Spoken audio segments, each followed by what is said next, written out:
kaibigan. So, alam nyo ba kung anong klaseng bunga po ito? Ayan po mga kaibigan. Ako po hindi ko alam kung anong pangalan nito, pero ang alam ko, kinakain po siya. Ayan po. Yan, kinakain po siya. Tamis.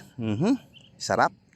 So, hindi ko po alam kung anong pangalan po ng halaman na to. Pero yun lang ang alam ko, kinakain po. Ayun mga kaibigan, so ang daming bunga, di ba? Sayang naman, 'di ba? Kasi nahuhulog na lang yung mga hinog na bunga nito.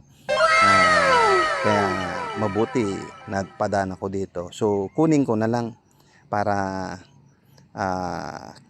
kainin ko na lang. So alam niyo po ba na ang halamang ito ay gamot po pala?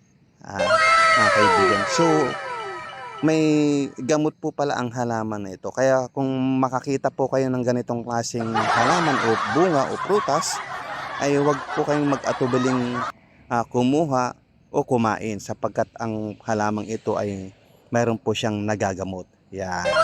So ang nagagamot po nito, ang tawag po dyan ay kung ikaw po ay nagugutom, maibsan po ang iyong pagkagutom pagka kumain ka nito. Ibig sabihin, gamot sa gutom po ito or gamot sa gutom. Yan. Di ba?